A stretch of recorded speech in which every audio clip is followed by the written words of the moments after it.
Narcissists do not have any genuine or real friends because they cannot form any connections. Everything in their life is purely transactional.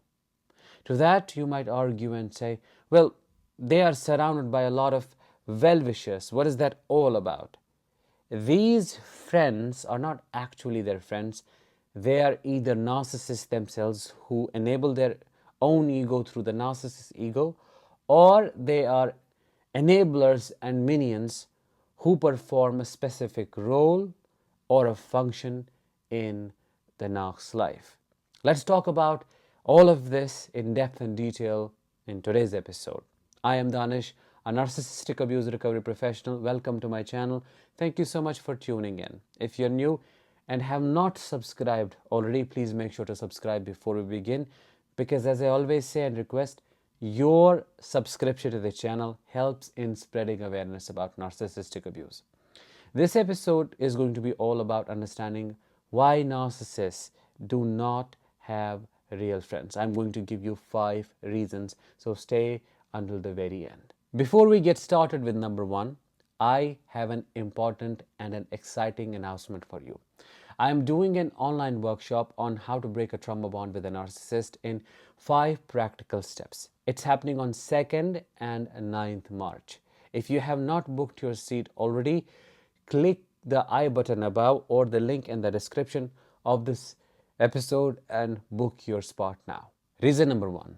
Narcs do not have friends, they have hostages. Every single person in their life is supposed to or expected to perform a specific role.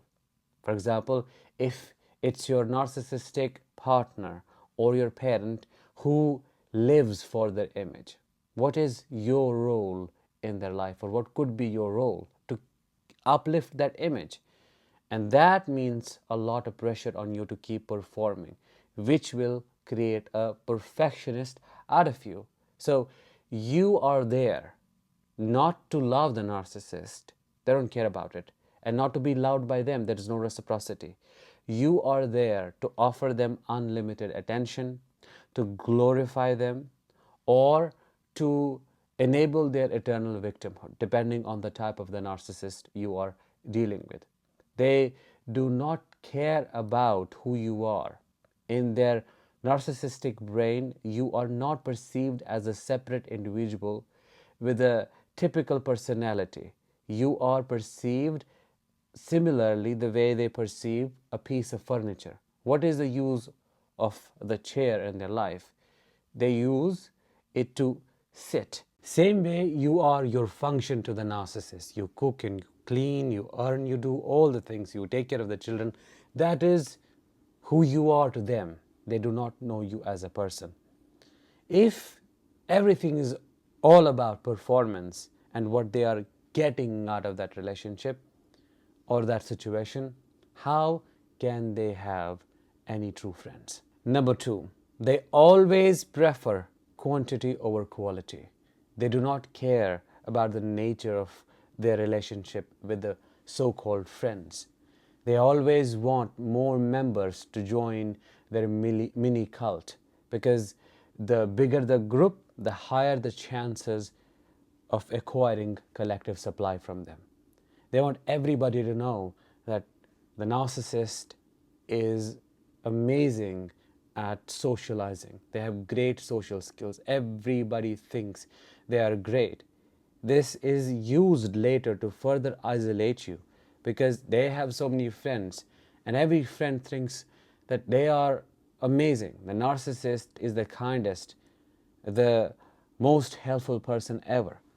They will never believe you if you go to them and tell them what the narcissist has done to you. They'll call you crazy. They'll say the same thing because they think the same way. So if it is just about connecting more members to the cult, gaining access to their lives and bringing more people to their side, regardless of what they actually think about the narcissist and how deep the relationship is, how can they have any genuine friends? It's all minions who copy each other and who are extremely insecure in themselves. Reason number three, a narcissist has to move on from their friendships constantly because their ways get exposed. The narcissist's main role in this mini cult is to keep exploiting these individuals, to keep preying on their insecurities, their weaknesses, and majorly to keep gaslighting them, to keep them under the impression that they are in company of the greatest human known to mankind. They are with an individual who is better than them, and with their support, they can look better, they can become better. They future fake a lot, they make promises they never intend to fulfill, and so on. But eventually they recognize the reality of this toxic individual and they call their bluff. They know it's all about the facade they put on. And as they find this out, it gets uglier for the narcissist because they can't maintain the same kind of control they had established in the beginning. So what do they do as a result? They move on. They keep replacing these friendships as well, and you will hear the same story from them if asked, why did you do this? Oh, this happened and that happened. Essentially, these minions also go through a similar cycle of love bombing, idealization, grooming in this context, then devaluation, abuse, and finally the discard, which looks abandonment like in this situation. Reason number four, narcissists want everybody, including these friends, to be loyal to them. Let's say they meet a nice person and this person does not know who they are dealing with. Now, what would the narcissist do? The same thing they have done to you. They would want this friend of theirs to put in all the efforts, show up, keep up with the promises. They will manipulate them, gaslight them. Basically the same things. It doesn't change. The script remains the same. The lack of loyalty, lack of reciprocity eventually leads to burnout. And this friend, confused and totally broken, they seek support, seek explanations, and unfortunately, they find out that they were dealing with something called narcissism. The same story, and then they leave. So if it is all about recycling people, using people, taking advantage of people's goodness, how would they have any friends? How would they be able to sustain or maintain them? Because for any friendship to last, you have to offer something in return. But if you are taking advantage of them, if you are using them as your soundboard, if you're using them for gaining their attention, their validation, you are not doing anything for them, you are bringing them down, you're breaking their relationship with others, of course they are going to leave you. So it's that cycle, and that is what they keep going through without having any genuine remorse for their actions. Reason number five, and the last one.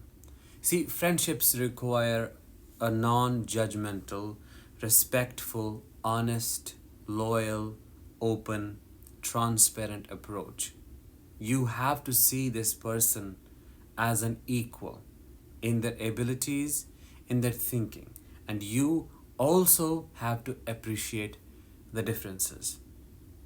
Can a narcissist ever do that? I'm asking you. Of course. The answer is a clear no. In any situation, they have to win. They have to have the upper hand. They have to be the better one. So with their friends, they're always in competition. It's always a battle. They never get to sit with a pal of theirs and truly enjoy the moment without having to outperform them. It's always a chase. It's always some kind of chaos, trauma, and drama they create for these friends they keep in their company. Talking about company, they say misery loves company, so you will find a lot of narcissists together in a group, somehow they form a trauma bond with each other, and they uh, offer that mental masturbation to the false self. And that leads to the group cohesion. It keeps it together. Have you ever seen that? Let me know. Talking about the non judgmental approach, they judge their friends, they criticize them for every single thing. And that criticism can sometimes be really, really personal. Oh, you are not a good friend because, and then you have the list of the complaints coming in your way. So, this approach does not work very well. It might give you some control over the other person's psyche, but eventually they are going to find out the truth and they are going to leave you. So, those were the 5 reasons behind narcissists not having any genuine friends. They may be surrounded with people, as I said, but those people are just enablers who want to stay in there for their own selfish reasons. That was it for today's episode.